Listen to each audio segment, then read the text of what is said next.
बिस्मिल्लाहिर्रहमानिर्रहीम अस्सलाम वालेकुम viewers, welcome to my channel computing world. अगर आपको मेरी वीडियोस अच्छी लगें तो प्लीज़ इसे लाइक, सब्सक्राइब और शेयर ज़रूर करें। Let's start the lecture. Today we will learn how can we draw a flowchart to display the larger one out of the three given unequal numbers. It means that we are supposed to draw a flowchart that will display the larger number out of three given numbers. यानी हमें 3 unequal numbers given होंगे और उनमें से हमने कोई भी एक लार्जर जो भी है उसको सिलेक्ट करने के लिए एक फ्लोचार्ट ड्रॉ करना है। First of all we will draw a terminal sign that will indicate the start of a flowchart and we will type start in the symbol. So according to our problem statement we are required to input any 3 numbers from the user. यानी इस situation में हमारे पास next step आता है वो है to input 3 numbers from the user. We will draw a parallelogram to show the input. So we will write input n0, n1 and n2. First of all हम process में किसी भी एक नंबर को लार्ज कंसीडर कर लेंगे। यानी first of all we will consider number n0 large. So we will write large is equal to n0. Now we will make a decision to check whether n0 is large or not. For this purpose we will draw a diamond sign that will indicate the decision making procedure in the flow chart. So we will write n1 is greater than large. यानी large में n0 से n1 की value बड़ी है या नहीं। We will check over here. All of you know कि हमारे पास जब भी कंडीशन यूज होती है इसके दो आउटकम्स होते हैं, येस और no. So we will write yes और नो। अगर तो हमारा जो n1 है यानी n1 को जो भी नंबर असाइन किया गया है वो n0 से बड़ा है तो येस की तरफ कंट्रोल जाएगा और अदरवाइज हमारा जो फ्लो होगा वो नो की तरफ कंटिन्यू करेगा। यानी हमारे फ्लो चार्ट का जो फ्लो है वो इसी कंडीशन पर डिपेंड करता है। तो अगर तो हमारे पास कंडीशन ट्रू हो गई यानी येस आ गया कि हमारा जो n1 है वो n0 से लार्जर है तो हम क्या करेंगे, हम एक और प्रोसेस करेंगे। यानी हम अपने n1 को लार्ज कंसीडर कर लेंगे एट दिस पॉइंट। तो हम कहेंगे कि large is equal to n1। यानी अब n0 तो लार्ज नहीं रहा, अब n1 जो है वो लार्ज वैल्यू है। तो हम देखेंगे कि थर्ड नंबर से ये जो हमारे पास n2 है इससे हम चेक करेंगे कि क्या हमारा जो n0 की वैल्यू है वो n2 से लार्ज है या नहीं। फॉर दिस पर्पस यानी अगर हमारी वैल्यू n1 से लार्ज नहीं है तो क्या होगा, तो इस सिचुएशन में हम चेक करेंगे कि whether it is large than n2 और नॉट। तो यहाँ पर हम एक और डिसीजन मेकिंग करेंगे। लाइक हमारे जो नो वाला कंडीशन है ये यहाँ से एक डिसीजन में जाएगा and it will be like this.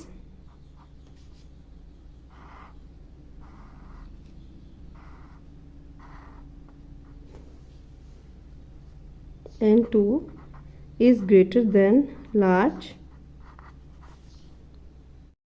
यानी अब तक हमारे पास 3 नंबर्स थे, उनमें से हमने n0 को first of all large consider कर लिया और उसके बाद हमने चेक किया n0 को n1 से कंपेयर किया कि अगर n1 ग्रेटर देन लार्ज है तो अब लार्ज की वैल्यू n0 से हमने सेट कर दी n1 पर। और इन दिस कंडीशन कि आपके पास नो आ जाता है यानी n1 की जो वैल्यू है वो लार्ज से बड़ी नहीं है यानी छोटी है, तो अब तक हमारे पास n0 ही लार्ज कंसीडर होगा और उसके बाद हमारा जो ये जो n0 की वैल्यू है it will be compared with n2 यानी n2 is greater than large और नॉट। तो अब हमारे पास यहाँ पर दोबारा से दो आउटकम्स हो सकते हैं लाइक येस और नो। यानी या तो हमारी ये कंडीशन ट्रू होगी या ये फॉल्स होगी। So we will write yes और नो। यानी अब हम चेक करेंगे कि अगर तो हमारी कंडीशन ट्रू हो गई तो क्या होगा और अगर फॉल्स हुई तो हम किस तरह से इसको देखेंगे। यानी हम चेक करेंगे कि n2 की जो वैल्यू है लार्ज से ग्रेटर है या नहीं। इट मीन्स कि n0 के साथ n2 की वैल्यू को कंपेयर किया जाएगा। अगर तो n2 की वैल्यू n0 से बड़ी है then we will set large is equal to n2 now we will check कि अगर हमारी ये कंडीशन फॉल्स हो जाती है तो हमारा कंट्रोल नो की तरफ जाएगा, और नो का मतलब ये होगा कि हमारी n2 की वैल्यू n0 से बड़ी नहीं है और ना ही n1 से बड़ी है। तो इस सिचुएशन में हम प्रिंट करवा देंगे। For print purpose we will use parallelogram. अब इसमें हम आउटपुट लेंगे जी प्रिंट लार्ज, जो भी वैल्यू लार्ज में अब तक थी, यानी यहाँ पर जो हमने इस सिचुएशन में ली थी वो लार्ज n0 था। तो ये लार्ज की वैल्यू प्रिंट करने के बाद हमारा जो फ्लो चार्ट है वो यहाँ पर स्टॉप होगा। तो यहाँ पर हम लिखेंगे एंड। लेकिन अगर हमारे पास ऐसी सिचुएशन हो कि हमने लार्ज की वैल्यू जो है वो n2 सेट कर दी है, अब लार्ज वैल्यू अगर हमारे पास n2 हो गई, इट मीन्स कि ये n1 से भी बड़ी है और n0 से भी, यहाँ पे हमने चेक किया था। तो उसके बाद हमारी जो वैल्यू है उसको n2 को प्रिंट कर दिया जाएगा सेम लाइक दिस। यानी जो भी वैल्यू लार्ज में होगी n2 की या n0 की, according to the situation, according to the number input by the user, तो वो हम यहाँ पर चेक करेंगे और उसके बाद हमारा जो फ्लो चार्ट है वो एंड हो जाएगा। Let's take an example to understand this flow chart easily.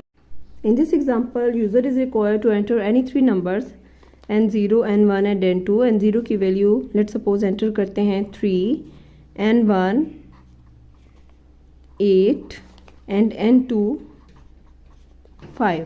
According to flow chart, our next requirement is to set large is equal to n0. So n0 की जो वैल्यू है उसको हम large consider कर देते हैं। इस प्रोसेस के लिए हम यहाँ पर लिखेंगे लार्ज इज इक्वल टू 3, यानी अभी तक हमारे पास जो वैल्यू सेट की गई है लार्ज की वो है 3। Next step is to compare n1 and large, यानी n1 की जो वैल्यू है उसको हम लार्ज की वैल्यू जो हमने सेट की है उसके साथ कंपेयर करेंगे। तो इस स्टेप पे हमने किया n1 is greater than large. So here we will check कि n1 की जो वैल्यू है वो लार्ज से बड़ी है या नहीं। तो हमारे पास n1 की जो वैल्यू यूजर ने एंटर की दैट इज 8, ठीक है। 8 जो है वो n1 की वैल्यूहै, सो 8 इज ग्रेटर देन, और लार्ज की जो वैल्यू हमने इसको 1 का नेम दे देते हैं। 1 में इक्वेशन 1 में हमने जो ऐड की, लेट्स सपोज हम इसे 1 कह देते हैं, और हमारे पास जो इसकी वैल्यू है 1 में हमारे पास लार्ज की जो वैल्यू है वो है 3। Now we will compare. अब हम कंपेयर करेंगे तो इस कंडीशन में या तो ये वैल्यू बड़ी होगी इससे या फिर उससे छोटी होगी। तो हमारे पास है 8 is greater then 3। It means कि हमारे पास n1 की जो वैल्यू है वो n0 की वैल्यू से बड़ी है। ये आपको समझाने के लिए मेंशन भी कर देती हूँ, ये n1 है और लार्ज जो है अभी तक हमारे पास ये है n0। तो इन दिस सिचुएशन हमारे पास अकॉर्डिंग टू फ्लो चार्ट यहाँ पर हमने लिखा कि if n1 is greater than large, तो हम लार्ज की वैल्यू को n1 सेलेक्ट कर लेंगे, ठीक है। अब हमारे पास जो लार्ज की न्यू वैल्यू है इस कंडीशन में वो हो जाएगी लार्ज इज इक्वल टू 8, यानी n1 की जो वैल्यू है वो लार्ज है। ये n1 यहाँ पर लिख देती हूँ ताकि आपके माइंड में रहे। और ये अब हमारे पास सेकेंड वैल्यू आ गई लार्ज की। इस सिचुएशन में अगर हमारे पास n0 जो है वो छोटा है n1 से, अगर तो हमारी वैल्यू ट्रू थी तो हमने लार्ज की वैल्यू n1 सेलेक्ट कर ली। लेकिन इन केस कि आपके पास जो वैल्यू है, आपके पास जो सिचुएशन है, कंडीशन है वो फॉल्स हो गई, तो इसमें हम क्या करेंगे, ठीक है। फॉल्स हो गई तो हमारा जो लार्ज है उसकी value will remain the same, यानी अभी तक हमारे पास लार्ज की वैल्यू सेम रहेगी। लार्ज इज इक्वल टू 3, यानी अभी तक हमारी 1 वाली वैल्यू जो है वो ही कंसिडर की जाएगी। और अब नेक्स्ट स्टेप में जैसे हमारे फ्लो चार्ट में ये दिखाया गया है कि n2 is greater than large. अब हम चेक करेंगे कि n2 की वैल्यू जो है वो weather it is larger than these 2 values, यानी एक वैल्यू तो यहां से आई, यहां पर हमारे पास थी large is equal to n0, but in this condition, ये तो इस सिचुएशन में था ना कि जब हमारे पास जो कंडीशन है वो फॉल्स हो गई, सेकेंड नंबर वाली फॉल्स हो गई, तो हमारे पास ये आ गया, ठीक है, फॉल्स की सिचुएशन में। लेकिन अगर हमारी ट्रू थी तो हमारे पास अब लार्ज की जो वैल्यू है वो क्या होगी, लार्ज इज इक्वल टू 8। तो अब हमारे पास लार्ज यहाँ पर ये n1 की वैल्यू है और ये n0 की वैल्यू है।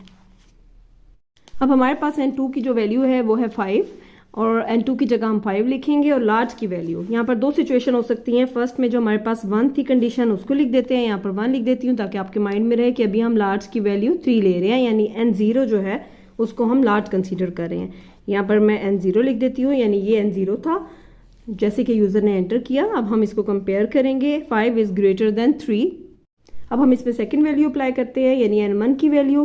तो n1 की वैल्यू जो हमारे पास थी वो है 8, यानी इस सिचुएशन में फ्लो चार्ट के अकॉर्डिंग जब हमारे पास n1 की वैल्यू n0 से ग्रेटर थी तो हमने लार्ज की वैल्यू n1 सेलेक्ट कर ली थी। अब हम पुट करेंगे इसी में n1 की value, so large is equal to 8।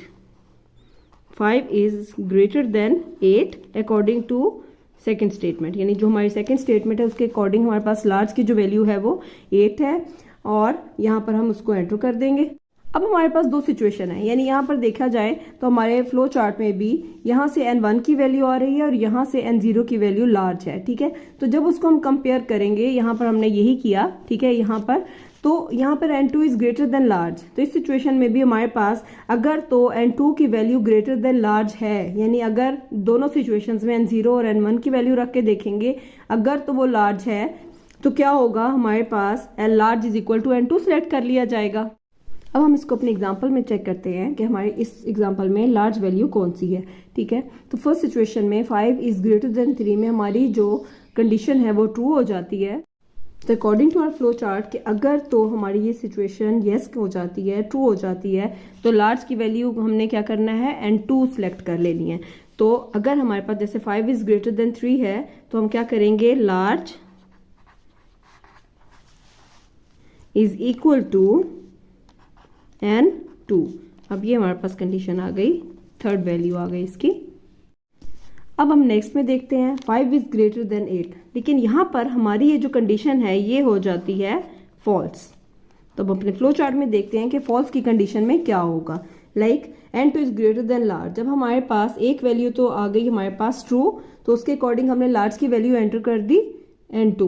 लेकिन अब जब हमारे पास n2 is greater than large और जब हमने n1 की वैल्यू पुट की तो हमारे पास जो वैल्यू आई वो फॉल्स आई, यानी इसका जो रिजल्ट है वो फॉल्स है, यानी 5 इज नॉट ग्रेटर देन 8। सो इस सिचुएशन में हम क्या करेंगे, प्रिंट लार्ज कर देंगे। और अब हमारे पास जो वैल्यू है प्रिंट की, ये हमने n1 की वैल्यू एंटर की थी, तो हमारे पास अभी तक जो वैल्यू है लार्ज वो हो जाएगी 8। तो हमारे पास प्रिंट किया जाएगा लार्ज इज इक्वल टू 8, और ये प्रिंट करने के बाद हमारा जो फ्लो चार्ट है it will stop over here. और आई होप आपको ये अच्छे से अंडरस्टैंड कर लिया होगा आपने। Thanks for watching my video and don't forget to like, subscribe and share it. अल्लाह हाफ़िज़।